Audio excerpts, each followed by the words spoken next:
Hoy está con nosotros el doctor Humberto Ponce Talancón. Hoy el doctor nos estará hablando sobre educación, cultura y desarrollo, retos en contextos diferenciados. Doctor, muchísimas gracias por estar hoy con nosotros. Si me permite, voy a leer brevemente una reseña curricular, porque como se imaginarán, el currículum del doctor es bastante extenso. Basta decir que es licenciado y maestro en psicología y doctor en psicología social, con estudios de maestría y doctorado en administración pública por la UNAM. Ha cursado el diplomado de formación y actualización docente. Tiene experiencia profesional en la administración pública federal, estatal, municipal, en organismos internacionales, en el sistema bancario, como titular en funciones de selección, capacitación y desarrollo de personal. También se ha desempeñado en puestos de dirección, catedrático, investigador en instituciones públicas y privadas de educación superior y de posgrado. Y actualmente se desempeña como director general del Instituto de Estudios de Vanguardia en Ciencias Administrativas en Línea para Latinoamérica, SC. También es autor y coautor de trabajos de investigación y publicaciones en administración pública y en psicología social.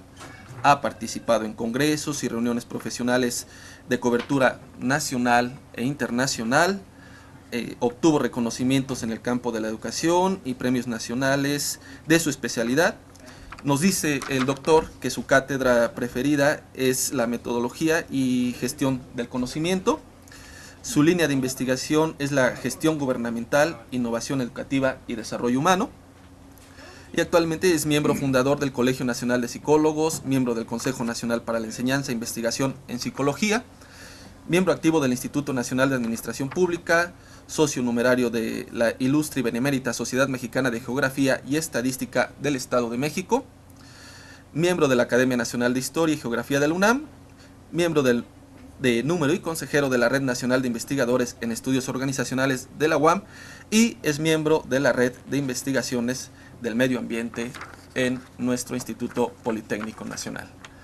Sin más, maestros, yo le quiero dar la palabra al doctor Humberto para, si por favor, nos puede hablar sobre el tema que hoy nos compete. Muy bien.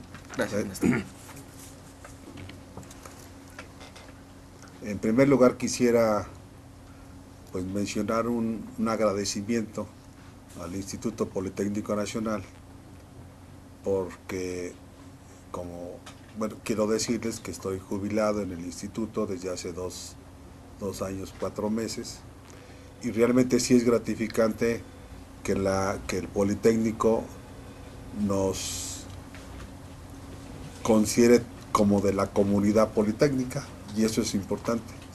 Creo que el personal que se jubila es un personal que debería de ser aprovechado y darle la oportunidad de seguir colaborando con la institución con la que estamos identificados. Muchas gracias por habernos invitado por ese motivo. El tema que vamos a abordar es un tema relacionado precisamente con educación, con cultura y cuáles serían los aspectos de contexto que son determinantes para este estudio.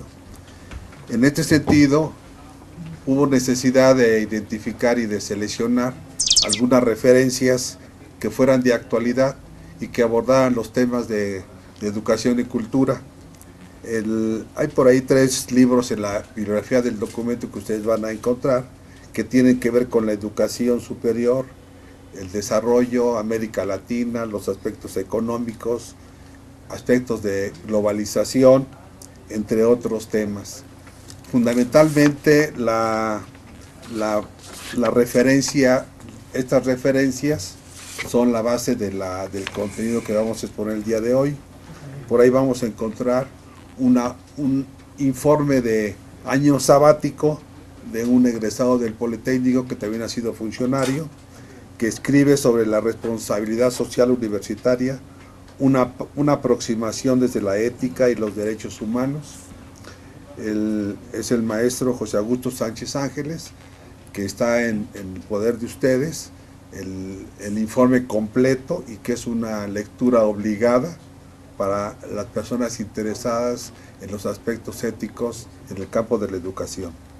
Por ahí vamos a encontrar otra obra que habla de los valores para la sociedad contemporánea, y esta obra nos acerca a reflexionar en relación con los valores de la sociedad que parece ser que no toman muy en cuenta o las desconocemos. Y es el resultado de un congreso del 2011 que organizó Héctor Vasconcelos, y que es una obra también, pensamos, obligada para consultar. A José Chanes Nieto, quien hizo unos comentarios en relación a la educación y cultura en una ponencia que se presentó en el Estado de México sobre globalización orientada a desafíos sociales, y que es una aportación prácticamente que también es algo que tenemos que consultar, porque nos invita a reflexionar y a repensar estos criterios y conceptos que tenemos acerca de la educación.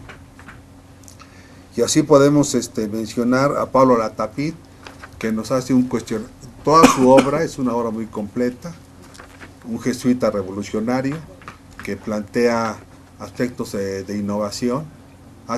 Cuando le dieron su doctorado honoris causa en la Universidad Autónoma Metropolitana, ahí destacó desde su discurso toda su opinión acerca de lo que es la calidad de la educación, y dice que la calidad tiene una connotación con los aspectos económicos y que tiene que ver con la excelencia y con la perfección. Por lo tanto, no recomienda que se utilice el término calidad en la educación, porque la educación tiene que entrar más a la formación humano-social y no a los aspectos de tipo económico o de pretender alcanzar la perfección en los estudiantes. Y creo que es una obra muy importante la de Pablo Latapí. Y por ahí también nos acercamos a un producto que generamos dos instituciones que estamos hermanadas en alianza de inteligencia, en donde hacemos todo un análisis de lo que son los modelos educativos en este país. Identificamos que de 35 universidades estatales, solamente 6 tienen modelo educativo. Entonces esto ya nos habla mucho del problema que tenemos en el campo de la educación en México. Entonces es un modelo donde estamos planteando 6 grandes dimensiones que deberíamos tomar en cuenta para evaluar nuestros propios modelos educativos y ver si efectivamente estamos acorde con los problemas en esta materia.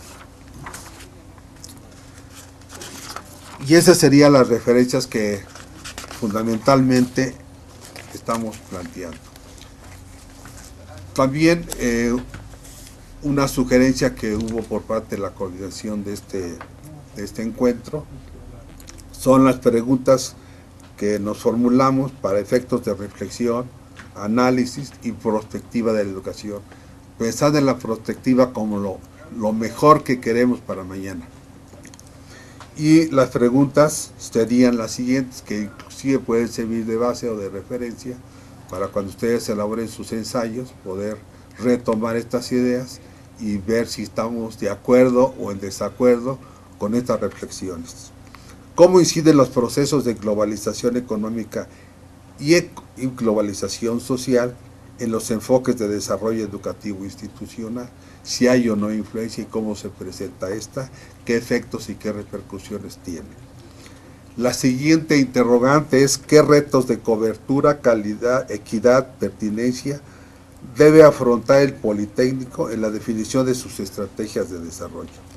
Desde luego que podemos adelantar que los retos son todos, todo lo que tenemos frente a en nuestro puesto de trabajo, en nuestra responsabilidad, frente a los alumnos, frente a proyectos de investigación, todos son retos. Es muy difícil pensar en que solamente algunas cosas son retos.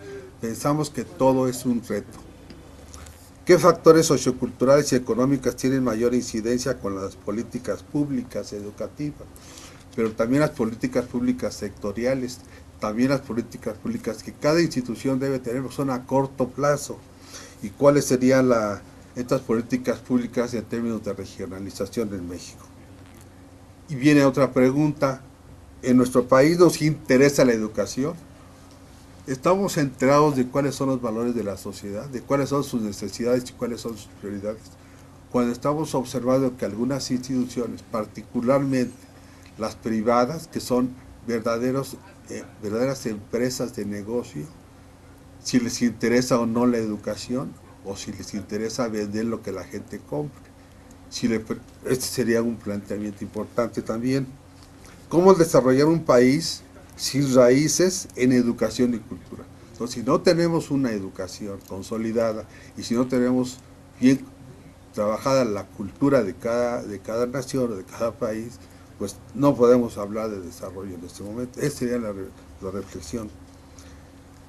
¿Cuáles serían los valores sociales para que podamos asegurar o vivir un país que esté bajo criterios de gobernabilidad? Que sería el otro asunto importante a analizar. ¿Cuáles son los elementos constitutivos de un modelo educativo? Y si nos hemos preguntado a los mexicanos, o si le hemos preguntado a los mexicanos, cuáles son sus necesidades y objetos de aprendizaje, para poder entonces las instituciones educativas ofrecer eso. Yo me estoy imaginando a nuestro país, si desde hace algunos años hubiéramos empezado por ahí, por preguntar cuáles son las necesidades de la gente, cuáles son las necesidades de las organizaciones, y si le preguntamos a la gente qué quiere aprender, bueno, pensamos que la consistencia o congruencia entre el que enseña y el que aprende, la brecha sería menor. En el informe del maestro José Augusto Sánchez Ángeles nos habla de la responsabilidad social y describe una serie de elementos que tienen que ver con el perfil de la sociedad tecnológica. Y entonces el dilema dice, ¿el ser humano es quien somete al mundo por medio de la técnica o es la técnica quien lo domina y nos domina? En este mismo perfil dice, la sociedad tecnológica y globalizada demanda una justificación moral de los actos humanos, centrados en la autonomía de las personas y en la proximidad de sus efectos, como elementos irreversibles que beneficia a las IES emergentes. Si estamos en un país emergente, pues estamos también en instituciones educativas emergentes. Adquiere relevancia entonces la dimensión social de esta responsabilidad del ser humano, con reconocimiento y respeto a la dignidad, que sería uno de los valores de la sociedad, o que espera la sociedad que se le respete dignamente. Responsabilidad también es un concepto cargado de valor ético. Sin responsabilidad no existe ética. Es un valor vinculado a los valores concomitantes. Es decir, tenemos que hablar de valores como la libertad, justicia, solidaridad y equidad, además de aludir a la capacidad, convicción y compromiso social para reflexionar, analizar y desarrollar pensamiento. Y entran otros dilemas aquí. Dice que el mismo autor dice que la misión de la responsabilidad social de estas instituciones de educación superior, su misión es formar profesionales de alto nivel, lograr estadios de identidad desde una actitud dialogante y de apertura hacia los demás. Por eso estamos aquí. Pero ¿cuál debe ser la postura actitudinal que debe tener un espacio idóneo de las IES y de las universidades? Entre otros menciona, para pronunciarse de lo correcto, se necesita poseer conocimiento de las necesidades, intereses y argumentaciones de los demás afectados por la norma. Entonces, necesitamos tener conocimiento, necesitamos tener valores, necesitamos tener pensamiento para poder hablar de un espacio idóneo en términos de postura actitudinal. Y estar conscientes de que se debe obtener la máxima información con el diálogo y con los estudios e investigaciones. No es posible que predomine en nuestro medio el consumismo del conocimiento y no estemos generando conocimiento. Creo que tenemos que invertir las cosas. Y es una recomendación que en nuestro país debería de prevalecer. Que estar dispuesto para tomar responsabilidades, la decisión y responder de ella, porque se debe conocer que solo decide acerca de lo que consideramos moralmente correcto. Además del conocimiento y de esta capacidad de pensamiento que debemos desarrollar, todas las decisiones que adoptemos deben ser previamente examinadas para ver si efectivamente, en términos morales y éticos, estamos cumpliendo con estos principios. ¿Cuáles serían, entre otras, las expectativas de contexto del Instituto Politécnico Nacional? Cada uno tendría varias opiniones al respecto. Desde luego, establecer prácticas científicas, tecnológicas y humanísticas de solidaridad social para la innovación y el desarrollo. Cuando hablamos de solidaridad social, estamos refiriéndonos a la importancia que tiene que nos interese el bien del otro. ¿Cuál sería otra expectativa? Que la responsabilidad social debe ser consensuada. Quiere decir que la comunidad debe participar. Y participan autoridades, participan docentes, participan no docentes, participan los estudiantes, participan inclusive, además de la población, que tendríamos que buscar cuáles serían los enlaces para ello, los grupos societarios, es importante también, y qué bueno que se da ahora en este ejemplo que yo mencionaba de jubilado, los colegiados, las asociaciones, los patronatos, etcétera, que deben estar muy vinculados al quehacer de la institución.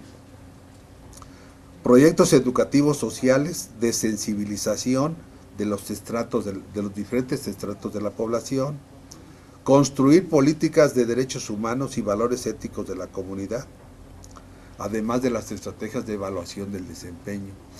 Es importante también tener un conocimiento de cómo construir, cómo elaborar políticas públicas, cómo darle seguimiento y cómo evaluar el desempeño, pero evaluar el desempeño desde la perspectiva de la sociedad, porque cuando hacemos nuestras autoevaluaciones, generalmente resultamos muy bien calificados. Hace falta una opinión, que es la que está finalmente beneficiándose o no con un servicio educativo. Promover estos derechos que le llaman de la tercera generación o los derechos de solidaridad social. Definir un perfil de estudiante formado en valores democráticos y solidarios. Formar un profesorado e investigadores con criterios de pertinencia. Necesitamos revisar, al menos eso se recomienda, que todos hagamos una revisión exhaustiva de nuestras líneas de investigación para ver si efectivamente son congruentes con el plan de desarrollo de cada institución y si son congruentes o responden al Plan Nacional de Desarrollo y si están vinculados con la expectativa de la sociedad. No solamente es el interés del propio investigador, de su propia formación, sino que tiene que dar preeminencia a otros. Facilitar la democratización de las academias y cuerpos de investigadores. Aquí se requiere de una mayor responsabilidad también de los académicos, porque no se trata de participar en las academias solamente firmando una asistencia. Hay que participar, hay que innovar, hay que desarrollarse, y siempre buscando el beneficio social. No tiene ningún sentido hacer un estudio, una investigación o hacer vida académica si finalmente no hay un beneficio social. En fin, habrá que también, entre otras cosas, hablar de la consistencia entre lo que es el modelo educativo con lo que es el modelo de organización que adoptamos cada institución. Y lógicamente estar muy bien enterados y listos para cualquier administración del riesgo que se presente por nuestra actuación. Bueno, y así podríamos hablar de otra referencia en la cual nos apoyamos, que fue hacia la posglobalización, una nueva fase de cambio educativo, cultural y social. Aquí la expectativa en este renglón es alcanzar la supremacía de la globalización social de la estrictamente económica, basada en la posglobalización, con orientación social, educativa y cultural. Esa fue la inquietud. Se pretende hacer un análisis del proceso llamado globalización, caracterizada por la apertura de países a los mercados mundiales, en combinación con los aspectos, ojalá y que así lo hagamos, con los aspectos económicos, pero también sociales, educativos y culturales. El contenido comprende aspectos conceptuales que explican solo la ideología liberal en el marco de un desarrollo equilibrado. Parece ser que eso es lo que más nos pudiera interesar en un momento dado. Con la postglobalización se implantan nuevas rutas de intervención estatal, su evaluación y seguimiento, congruentes con los modelos y redes conceptuales de las sociedades en las etapas de evolución y consolidación. La postglobalización, con implicaciones en movimientos sociales, se apoyan y promueven cuando se hace referencia a procesos educativos y culturales de las poblaciones. Si no, no tiene sentido. Porque hay un distanciamiento de bienestar social, hay iniquidad social e iniquidad educativa y cultural. Se limita el desarrollo del pensamiento y nos enfocamos más a las competencias, que sí le ayudan a la persona a ubicarse laboralmente, pero no en términos de pensamiento. Entonces hay que buscar también esa equidad y buscar desarrollos, no solamente en términos de competencias. También se requiere analizar los principios de justicia y de solidaridad humana, y muchas veces, cuando la globalización es estrictamente económica, niegan significativamente el desarrollo socioeconómico como objeto de estudio. En fin, urge en el Politécnico un programa cultural para resolver los problemas sociales, porque la técnica, la economía y la política no han logrado. ¿Cuáles son los efectos ya específicamente en el campo de la educación y la cultura? La consecuencia automática de la internacionalización, de la globalización, del proceso técnico y del desarrollo económico no es el cambio social. La cultura, en términos cualitativos, debe diferenciarse del conjunto de conocimientos y habilidades con miras al desarrollo socioeconómico. La educación es su fundamento, pues lo que cuenta es saber y transformar la realidad social. Para ello debe tener supremacía, crear conocimiento sobre el consumir que habíamos dicho. La mejor inversión que puede hacer un país en vías de desarrollo o emergente es la destinada a la cultura y a la educación. En un mundo cada vez más multicultural e internacional, la cultura como manifestación de valores y creaciones de una sociedad es impensable sin una posición afirmativa de la propia historia y de las instituciones que prohijan la cohesión social. También como efectos podemos mencionar que para el desenvolvimiento de las capacidades creativas es imprescindible un sistema educativo para la vida durante toda la vida de cada uno de los seres humanos que responda realmente a sus necesidades y aspiraciones. Para lograrlo es importante determinar sin complacencias los contenidos, los métodos, modalidades y los fines de la educación para cada país y para cada grupo de sus habitantes. La evolución política, económica y social se hizo más rápida después de quienes deciden en el planeta y las organizaciones internacionales, quienes se comprometieron en Tailandia en 1990 a alcanzar el objetivo de educar a todos en el año 2000. Ya llevamos 3 años y parece que no lo hemos logrado. Los economistas y otros expertos han enfatizado que la educación ha sido considerada como una carga para los gobiernos empeñados en adaptarse a las exigencias de la competencia mundial y han descuidado asomarse a su propia realidad social. ¿Y cuál es la función social educativa? lograr una inserción social exitosa en el medio en el cual se desenvuelve. También podemos decir que la Organización de las Naciones Unidas para la Educación, la Ciencia y la Cultura propone una educación que permita el desarrollo humano, social y económico, que participe en la promoción de una cultura para la paz. Los conocimientos deben servir para asegurar la libertad de creación en lugar de la acción reiterativa, ritual, sin contenido, efímera sabiduría, que las transformaciones sociales se vuelven cada día más anacrónicas. En fin, y así podemos enumerar múltiples efectos y repercusiones que están afectando pues a nuestra vida nacional y afectando el desarrollo humano.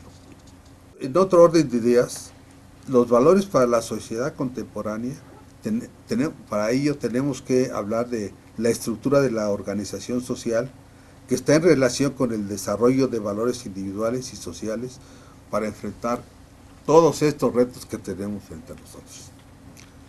Actualmente los avances científicos y tecnológicos reconfiguran a las sociedades a nuevas formas de socialización y modificar la propia naturaleza física y mental del ser humano, además de las dificultades y crisis de los sistemas económicos que afectan evidentemente nuestro sistema de valores.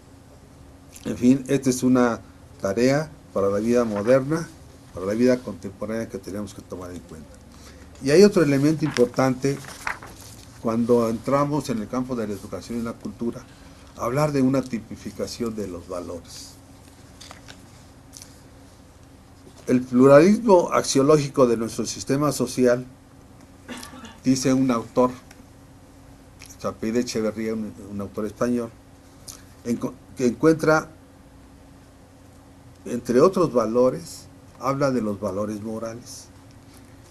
¿Cuáles son los valores morales? Dice, bueno, usted la autonomía, el respeto, la bondad, la dignidad, la generosidad, la honestidad, que yo le llamaría más bien honradez, responsabilidad, solidaridad y tolerancia. Estos valores morales no los encontramos muchas veces en el campo de la educación. Y luego dice los valores estéticos, la armonía, la belleza, la elegancia, la proporción.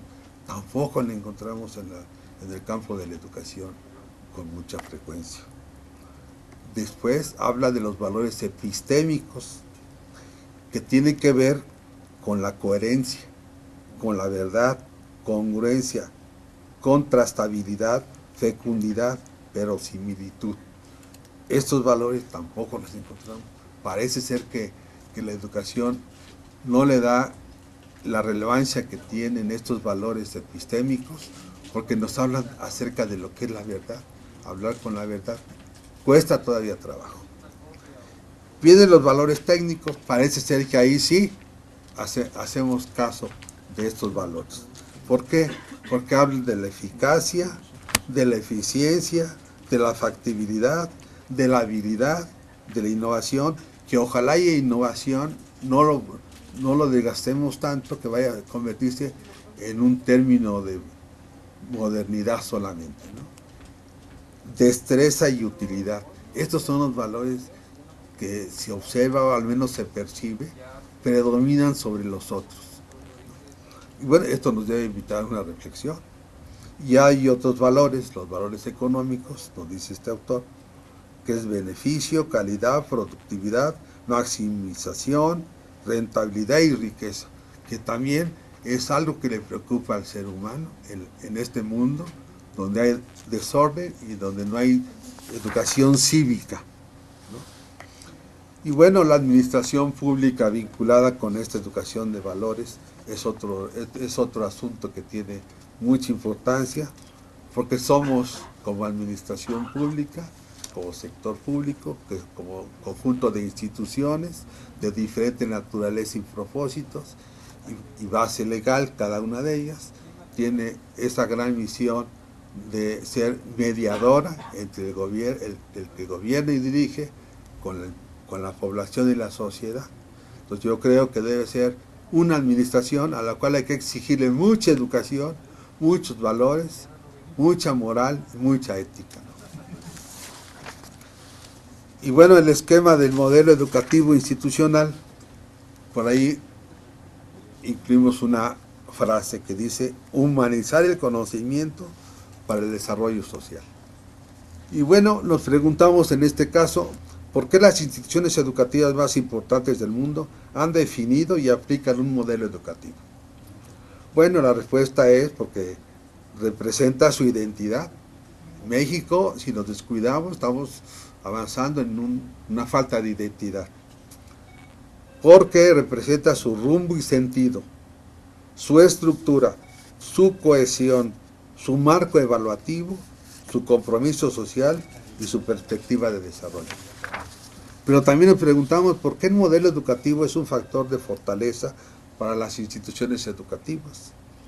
Bueno, porque las compromete a permanecer abiertos a qué cosas, a las necesidades sociales presentes y futuras, a las fortalezas y virtudes del entorno, a la autocrítica, innovación y mejora continua, a la evaluación, el aprendizaje e inteligencia institucionales. ¿Cuáles son las preguntas a que responde el modelo educativo? ¿Cómo ha de ser la institución en su futuro? ¿Con qué plan lo intentará? ¿Se cumple con el marco de valores y fines? ¿Cuál es y cómo es su vinculación con la sociedad a la que sirve?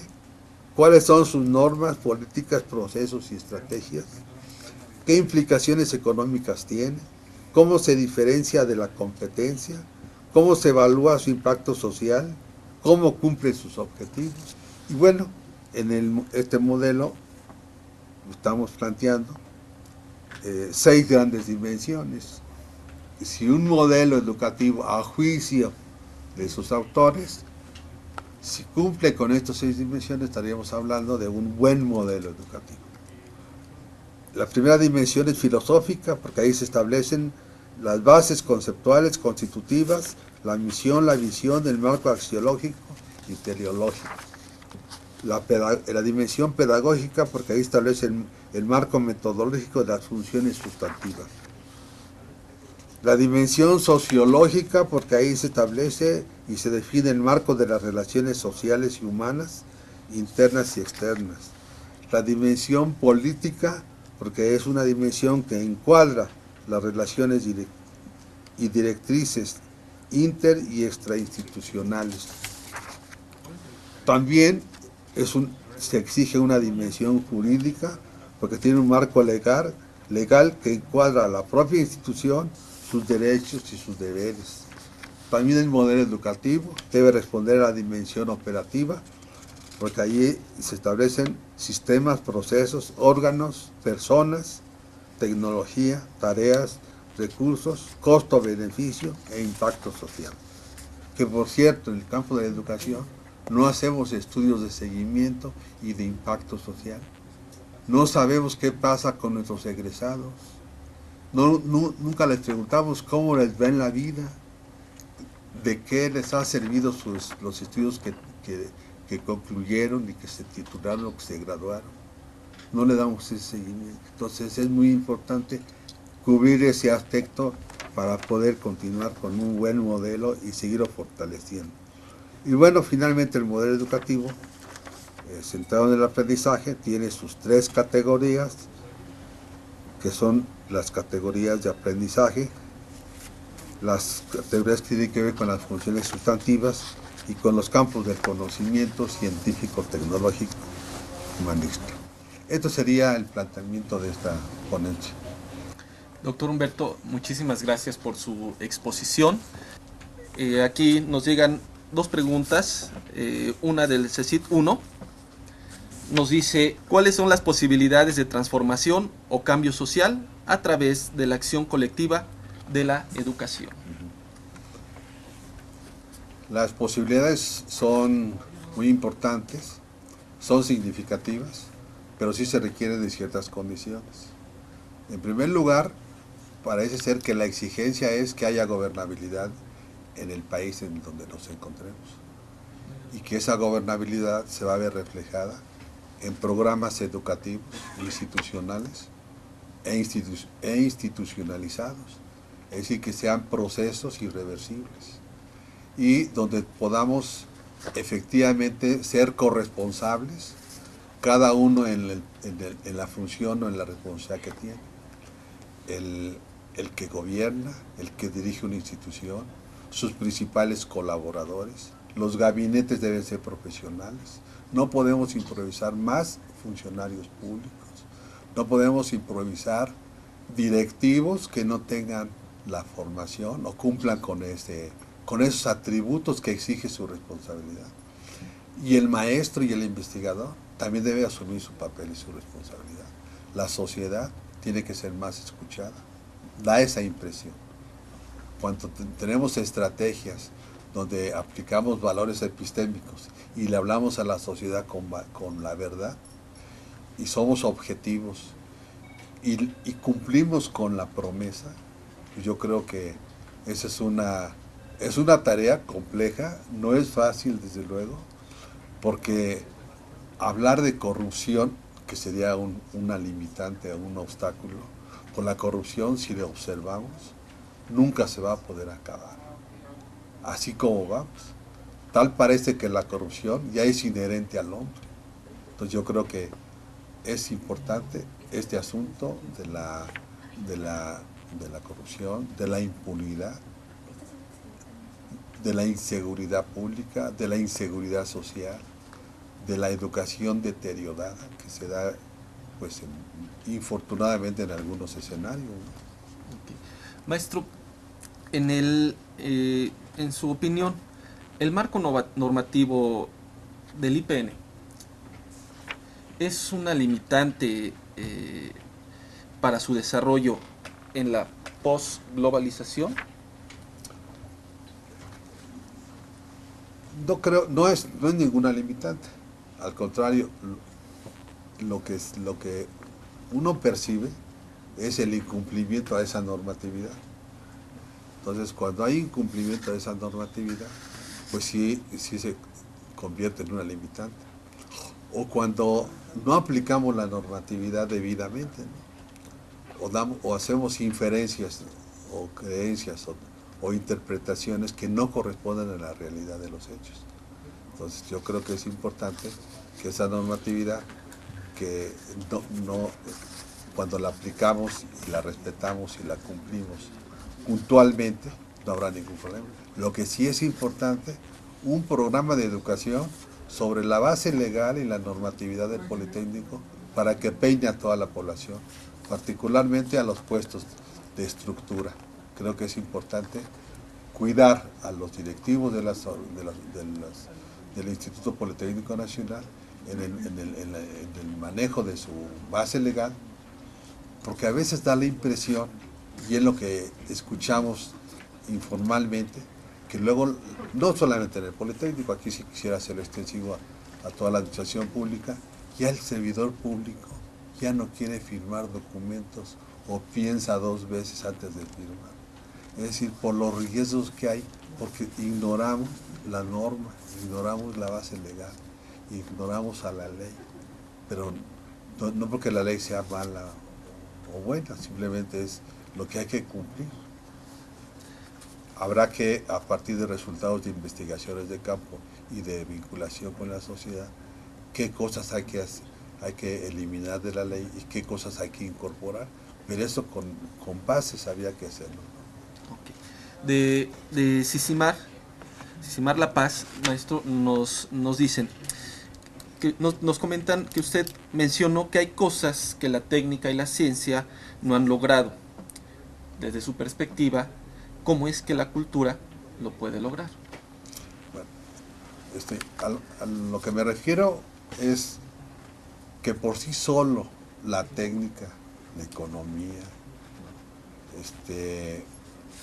o la tecnología no han logrado todavía construir una educación completa. Parcialmente vemos aspectos, por eso decíamos, qué importante es hacer trabajo de investigación científica, pero también tecnológica y también humanística. Miren, citemos por ejemplo el caso del CONACYT. El CONACYT de 30 y tantos programas que apoya económicamente para que hagamos investigación en México. solamente una línea de investigación apoya en el área de las ciencias sociales. Y todo lo demás es investigación básica, o como le llaman, investigación dura, ¿no? que luego no entiendo yo qué es eso de investigación dura o blanda. Entonces, desde ahí empezamos con problemas muy serios, que no le damos su lugar en forma equitativa a otro tipo de conocimiento. Es decir, nos olvidamos de la gente y generamos, pues, a lo mejor investigaciones que luego informamos del resultado y ahí termina todo el proceso. No compartimos la investigación o los resultados de la investigación. En un centro educativo donde hay 2, 3, 4 o 20 investigadores, luego entre ellos ni siquiera sabe qué está investigando uno del otro. Ese es el grave problema. ¿Cómo lo podemos bajar eso a la comunidad politécnica? ¿O cómo lo podemos eso bajar a la sociedad? O a los estratos sociales a quien va a dirigir esa investigación. Pero por ahí yo, revisando en una ponencia que preparé a fines del año pasado con egresados del Politécnico, en el tema de investigación, me encontré que ahí en la escuela de cómputo tiene una investigación, no sé si ya la terminaría o sigue en ella, un investigador que tiene que ver con la tecnología de la computación, en un estudio sobre estrés laboral. Bueno, yo digo, bueno, ¿de qué se trata? Otro investigador de otro centro educativo, donde vi que estaba desarrollando una investigación de cómo redactar informes de trabajos de investigación. Bueno, pues eso, ¿en qué trasciende? Es como, y ese es el problema fundamental. Y si esas líneas de investigación no son revisadas, pero a profundidad, para ver la pertinencia de esas investigaciones y que realmente van a reportar un beneficio social y que realmente corresponde al plan de la institución educativa, pues adelante. Pero no revisamos, hace falta eso.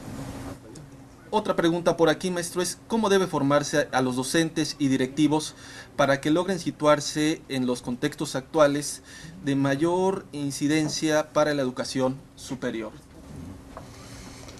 Bueno, desde luego debe haber una congruencia entre los perfiles de los centros educativos, de sus planes y programas de estudio, de sus líneas de investigación, de su proyecto editorial y los atributos que el aspirante a ocupar esa responsabilidad cumple con esas expectativas, ¿no? Expectativas que podemos ordenar en términos de conocimientos, en términos de pensamientos, de actitudes y de trayectoria, porque no se puede ocupar un puesto o una responsabilidad si éste exige una experiencia previa. Y entonces yo haría ese planteamiento en primer lugar. Y la formación para el puesto o su actualización en el puesto debe estar determinada por un modelo educativo también, o modelo académico, o modelo de profesionalización, como queramos llamarle, pero siempre debe haber un parámetro contra qué voy a hablar, de una inducción a la institución, o de una integración al puesto, o de una actualización por razones obvias de innovaciones y de transformaciones, o qué debo enseñar y cómo debo enseñar cuando el servidor público aspira a una promoción, en qué debe calificar, en qué términos de conocimientos debe calificar. Entonces, debo también seguir ese esquema o ese referente, esquema de profesionalización, y no hacerlo tan improvisado o tomar de fuentes bibliográficas simplemente temas y subtemas. No es tan arbitraria la educación, ni mucho menos la profesionalización. Difícilmente vamos a encontrar en las instituciones que cuentan con programas de profesionalización o de capacitación o de desarrollo, tu modelo, ¿cuál es tu modelo académico que tienes para esa formación. Entonces es importante que abordemos ese tema y que lo sumemos a los retos, ¿no? Creo que es un reto importante. Fíjese, en este mismo sentido, del CECIT 6, Guillermo García nos pregunta, de manera general, ¿qué herramientas, criterios e indicadores les puede compartir para la evaluación del desempeño desde la perspectiva de la sociedad? A ver, la sociedad tiene presente, o se supone que tenemos presente como sociedad, cuáles son los planes, el Plan Nacional de Desarrollo, cuáles son los programas institucionales y cuáles son las acciones que desarrolla cada institución. Nos queda claro que en el caso del Politécnico es una institución rectora del conocimiento tecnológico. Entonces, ¿qué es lo que estamos esperando de nuestro Politécnico como sociedad? Entonces, si queremos saberlo, hay que preparar todo un instrumento para que le digamos, estas son nuestras políticas bajo las cuales nos actuamos como Politécnico. Y esas políticas públicas son estas, pero hay que mostrárselas a la persona. Esto me propuse hacer en este trienio o en este año, y esto es lo que he logrado. Me propuse fortalecer mis líneas de investigación orientada hacia alimentos. Bueno, pues a ver dónde están los resultados de alimentos. Hacia la economía, dónde están los resultados de estos aspectos económicos. A aumentar los niveles de educación en el país. Oye, estamos si lo vemos regionalmente o por entidad federativa, está por ahí Chiapas, está Oaxaca, está hasta inclusive Guerrero y Guanajuato en los niveles más bajos, que andan entre primero y segundo año de primaria, el promedio. El DF anda ya casi con el primero de bachillerato, el DF, ¿no?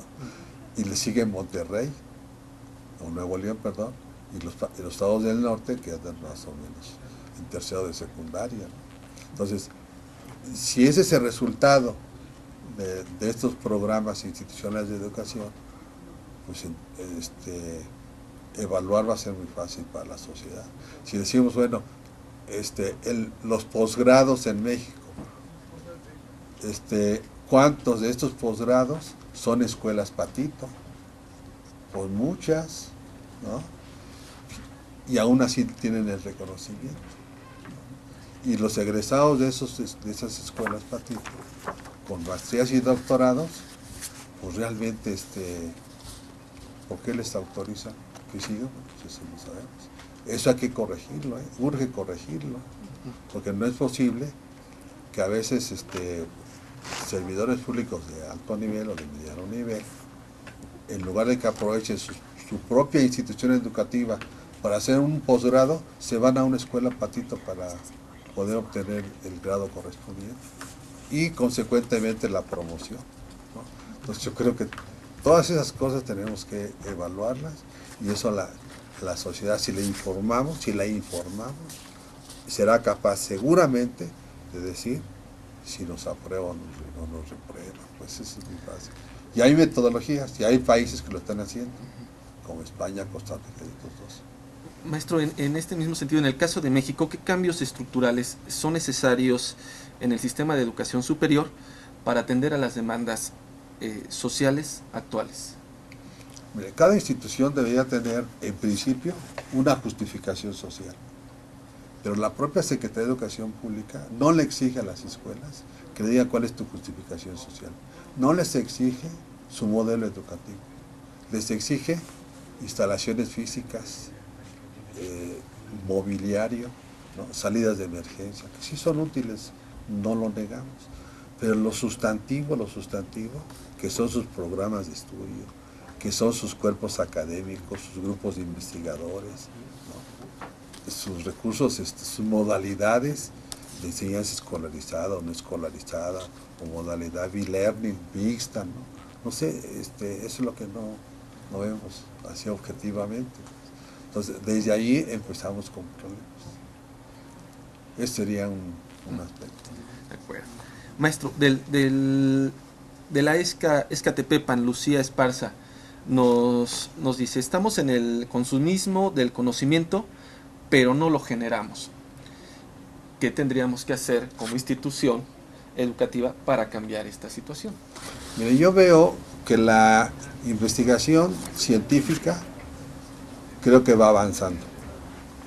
Yo creo que es aceptable la investigación científica. Y lo vemos con los productos y los resultados del Politécnico y de otras instituciones, como la UNAM o la UAM, o el Colegio de México, etc. El problema es que no hemos desarrollado la investigación humanística o la investigación social, que es la que nos daría mayores elementos de juicio como para poder aportar nuevo conocimiento. Eso sería, por otro lado, la infraestructura con la que cuentan las instituciones como el Politécnico, la UNAM. De veras son, a veces uno percibe que no se aprovechan debidamente, porque no hay una responsabilidad social de los que tienen a su cargo desarrollar trabajos de investigación. Hace como que está haciendo falta, me da la impresión, mayor rigor académico y científico en los trabajos de investigación. No podemos aportar nuevo conocimiento si no es por la vía de los estudios o del estudio y por la vía de la investigación. Por eso es que los autores que leemos y revisamos es lo que está determinando el por qué no innovamos y por qué no hacemos, no creamos nuevo conocimiento. Son los autores extranjeros, no formamos autores nacionales, no le damos la importancia o la relevancia que puede tener la formación o la actualización de investigadores mexicanos que aborden temas relacionados con la sociedad. Doctor Humberto, para si de manera general nos puede presentar sus conclusiones o comentarios generales al cierre de esta videoconferencia.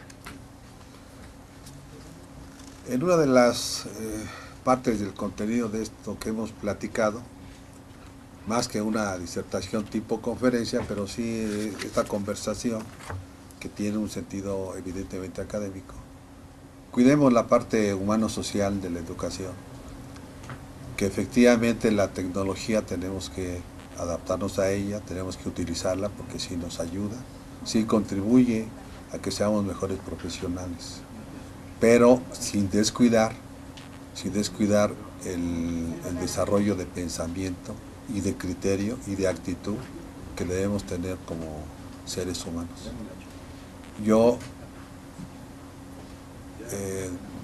no estoy muy de acuerdo en constantemente en cada discurso escuchar hombres y mujeres, niños y niñas, ¿no? Chiquillos y chiquillas, cuando podemos emplear la palabra personas. Y cuando hablamos de las personas estamos hablando del ser humano. Entonces, lo cito como ejemplo porque de veras ya está molesto escucharlo, ¿no? Entrarle al asunto de la formación de valores en la educación es otro asunto también interesante que de veras nos va a hacer más felices a todos. Respetar a nuestra familia, respetar a nuestros amigos, darle su lugar a los alumnos, a los temas de investigación que reclama la sociedad, ¿no? Yo les comento nada más en una entrevista que tuve, porque hago un poco de labor de investigación con rectores de las escuelas Patito y otros que ni a Patito llegan, digo, oye, ¿por qué ofreces estas licenciaturas? ¿Existe alguna investigación previa de necesidades? ¿Esta población requiere de ese conocimiento? ¿No? Y me dicen, no nos interesa eso. Nosotros, si damos un producto y nos lo compran, se lo vendemos. No nos interesa si les sirve o no les sirve. Eso me lo han dicho varios rectores de estas escuelas. Entonces, sí es lamentable que no recurramos fundamentalmente a la educación pública yo soy un apasionado de la educación pública. Sí me he asomado y he trabajado en escuelas particulares y algunas patito, pero es la experiencia que uno tiene, ¿no? Y si se trata de un diálogo donde platiquemos de experiencias, pues esta experiencia sí quiero transmitírselas. Si pudiéramos en el Politécnico revisar o evaluar cuántos tienen maestrías y doctorados, y de esas maestrías y doctorados, ¿dónde los han cursado? ¿Cuál fue su tesis de investigación? ¿O si fue por promedio, o por examen, o por favor el grado? Bueno, pues eso sería importante, que el Politécnico pudiera motivar más a sus servidores públicos para que realicen posgrados en su propia institución. Doctor, le agradezco mucho haber estado hoy con nosotros, compartirnos su experiencia. Gracias de verdad.